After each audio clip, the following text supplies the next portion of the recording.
ते अधिकार राज्य मागासवर्ग आयोगाचा आहे असं समितीने अहवालात म्हटलंय. मग आता राज्य मागासवर्ग आयोग सुद्धा अस्तित्वात आहेच ना. तिघं पण सोबत आहेत. ते शिंदे साहेबांची समिती पण आहे, सुकरे साहेबांची समिती पण आहे.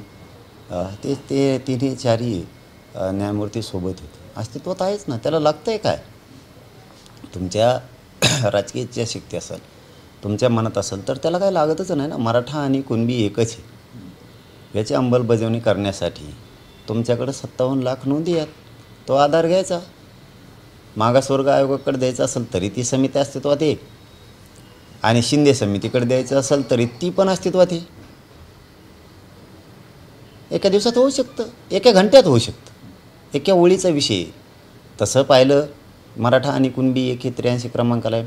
फक्त एक शासन निर्णय करण्याची सुद्धा आवश्यकता आहे. फक्त एका ओळीचं काम आहे, गरजच नाही कशाचीच. ही बहाणेबाजी आहे.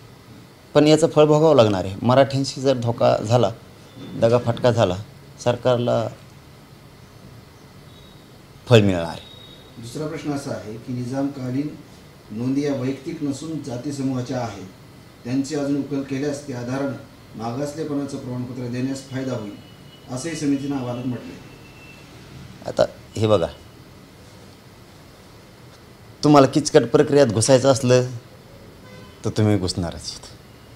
तुम्हाला काय करायचं आहे, काय नाही करायचं हे जर तुम्ही ठरूनच केलेलं असेल तर काय त्याला प्रक्रिया सोपी काय केली आणि अवघड काय केली, दोन्ही तुमच्याच हातात आहे. अवघड करणंही तुमच्या हातात आहे, सोपं करणंही तुमच्याच हातात आहे. नोंदी शोधणं तुमच्याच हातात आहे.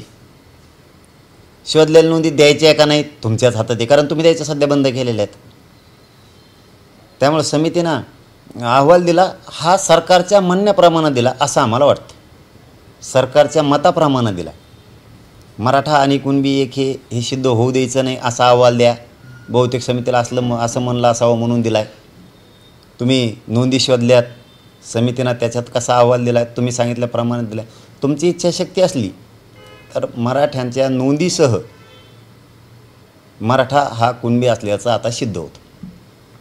तिसरा प्रश्न असा आहे की त्र्यंबकेश्वर देवस्थानाकडे वंशावळीच्या नोंदी निघाल्या आहेत.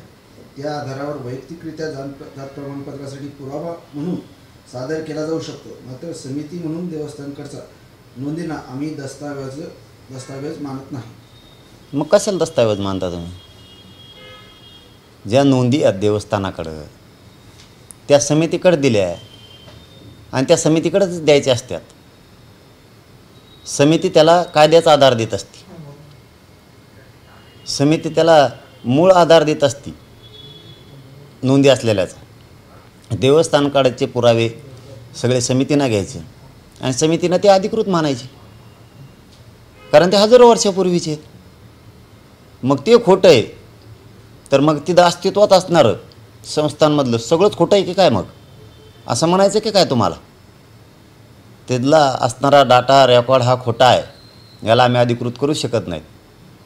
हजारो वर्षापूर्वीचा. मग तिथं असणाऱ्या वस्तू हजारो वर्षापूर्वीच्या ह्या पण खोट्या सिद्ध करताय की काय तुम्ही? म्हणजे तुम्ही स्वतःला काय समजताय नेमकं? हजारो वर्षापूर्वीचं असणारं रेकॉर्ड त्याला तुम्ही ग्राह्य धरत नाहीत. समित्या कशाला असतात मग? आयोग कशाला असतात मग? एखादं चौकशीसाठी समिती गठीत करतो ती कशासाठी असते?